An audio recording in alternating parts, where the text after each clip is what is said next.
बहुत परेशान है कि जब से अबू आसिम आए हैं यहाँ हर पार्टी की किसी पार्टी की दाल नहीं गल रही है। उनके नगर सेवक भी चुन के आ रहे हैं, अबू आसिम भी चुन के आ रहे हैं।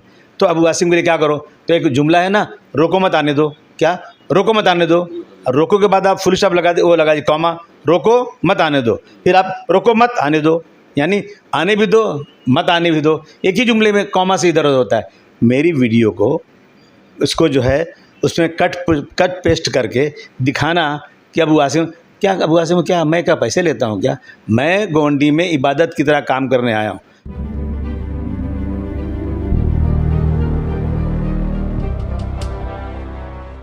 हिंदुस्तान डेली में आपका खैर मकदम है।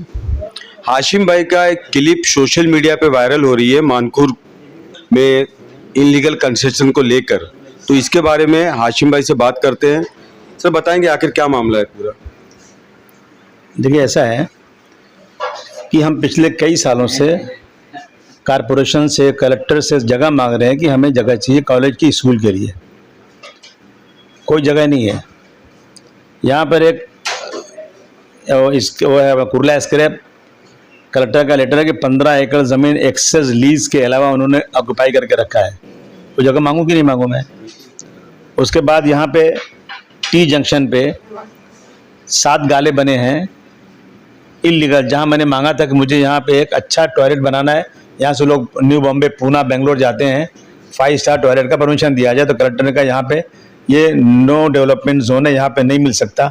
वहाँ 7 गाले बन गए, बड़े बड़े टूट गए, फिर बन गए और फिर नहीं टूट रहे हैं। तो मैं आवाज़ नहीं उठाऊँ क्या?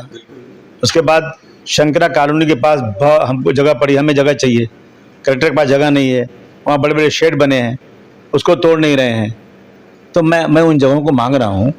अभी अगर यहाँ पे जगह है कुछ जहाँ पे लोग बैठे थे, सबको हमने रूम दिला दिया, सबको घर मिल गया, चले गए, और घर मिलने के बाद सब थोड़े दिन के बाद आके वहाँ फिर बैठ गए वहाँ पर। वो जगह खाली नहीं होना चाहिए क्या? जब घर मिल गया आपको, अब चले गए यहाँ से, तो जगह वो जगह पे आप बैठ गए आकर के। उसके बाद कुछ लोग यहाँ आरटीआई निकाल करके लोगों का घर तोड़वा रहे हैं। कौन से घर? जो घर बहुत पहले बने हैं। आप बताइए मुझे कि 14 फुट घर बनने का यहाँ परमिशन है, 14 फुट से ऊपर अगर कोई घर बनाया, कोई आरटीआई निकाल के उसको बुलाएगा और ये कहेगा कि अगर तो आरटीआई में आगे कि भाई ये घर थोड़ा ऊंचा बना हुआ है, तो उससे पैसे 4 लाख 3 लाख मांगेगा, तो उसकी सेफ्टी कराना मेरा फ़र्ज़ है कि नहीं? तो मैं बोलूँगा भैया कि ये आरटीआई निकाल के लोग करते हैं। तो जो घर बन चुका है पहले, उसकी तरफ मत देखिए। वो बना किसके उसमें? जब बनता है घर तो पैसे लगते हैं नहीं लगते हैं? कौन पैसे लेता है? सबको मालूम है। यहाँ बिना 1 रुपए के कोई आगे कुछ चलता नहीं है।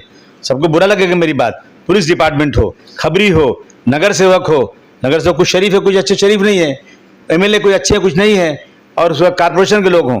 जब घर बनता है तो सबका हिस्सा लगता है, और जो घर बनाता है कंट्रैक्टर होता है, वो जोड़ के पैसे ले लेता है सबके। ये सब जानते हैं। सही है गलत है? सही। अब घर बन गया उसका बेचारे का, सबने पैसे ले लिए। अब थोड़े दिन के बाद कोई आरटीआई डाल रहा है, फिर उसे पैसे मांग रहा है, पैसे नहीं दे, उसे घर तोड़ दे रहा है। इसको रोकना हमारा फर्ज नहीं है क्या? हमने कहा हमारे इलाके में जो घर पुराने बन चुके हैं उन पे आप हाथ नहीं लगा सकते।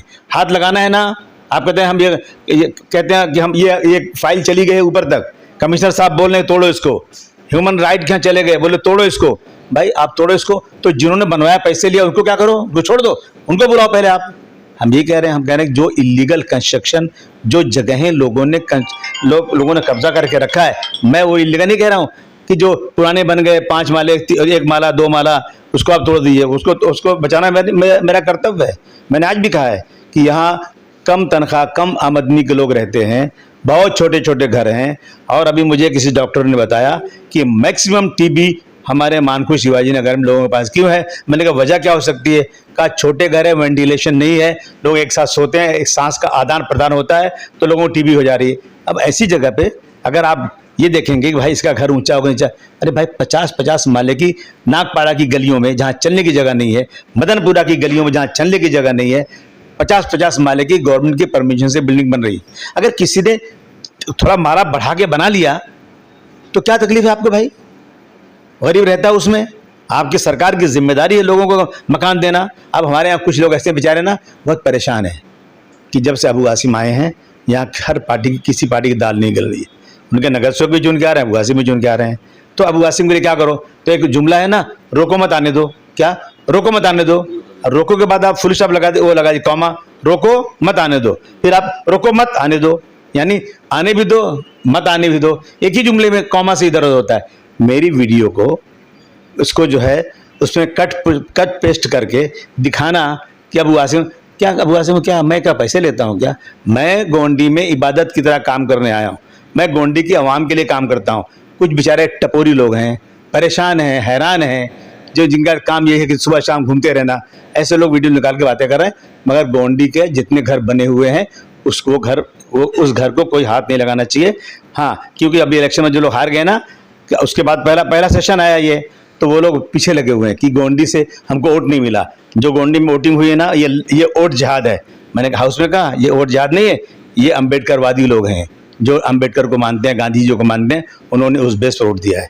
अगर आपको वोट चाहिए उनसे, आप अम्बेडकरवादी बन जाइए।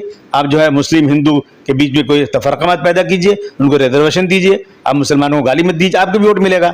तो हम गोंडी के रहने वाले सच्चे हिंदुस्तानी है, सच्चे डॉक्टर भीमराव अम्बेडकर के कानून को मानने वाले हैं, जो हिंदू मुस्लिम की एकता चाहते हैं, गंगा जमनी तहजीब चाहते हैं। ये लोग जो हार गए ना, वो लोग पीछे लगे हुए हैं, लेकिन मैं वो लड़ाई लड़ रहा हूँ ताकत के साथ।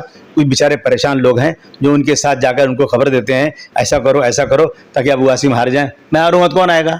मैं हारूंगा तो बीजेपी चुन के आएगी, शिवसेना चुन के आएगी, उनके दोस्त होंगे वो लोग, और मैं क्या कह सकता हूँ। जैसे कि आज की जो रोड पे कार्रवाई हुई है उससे लोग नाराज हैं, उनके दिमाग में वही क्लिप घूम रही है। सुनिए ना, मैंने बहुत डांटा है जिन लोगों को कि आपने रोड पे कार्रवाई कैसे किया।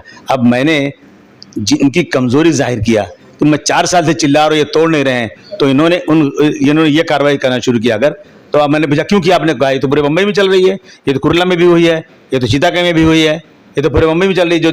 जो लोग फुटपाथ पे जहाँ नीचे सीवरेज है, गटर का लाइन है, उसके ऊपर ला के 3-3 4-4 फुट बढ़ गए, रोड छोटा हो गया, वो कर रहा हूँ। अब जाइए भिवंडी जाइए, आप भिवंडी में सड़क जितने घर सड़क पे तोड़े जा रहे हैं, पैसा किसी को नहीं मिल रहा है, उनको TDR मिल रहा है। मैंने आज वो भी आवाज़ उठाई है। तो जब सड़क घेर जाती है ज़्यादा या नीचे गटर भर जाता है तो लोग उसको तोड़ते हैं, लेकिन वो भी मैंने कहा कि अभी आप तोड़ोगे ना तो लोगों को लगेगा कि ये इशू वहाँ उठा इसलिए असर है। नहीं टूटेगा कोई, हमने उसको रोक दिया, बिल्कुल टूटेगा नहीं। तो आप अपनी जनता से क्या अपील करना चाहेंगे? मैं जनता से कहता हूँ कि जनता से कहना चाहता हूँ, आप लोग बिल्कुल फिक्र मत कीजिए। ये कुछ लोग हैं आपको भड़का रहे हैं, इलेक्शन आया है, इनको इलेक्शन में राजनीतिक रोटी सेकना है और कुछ नहीं।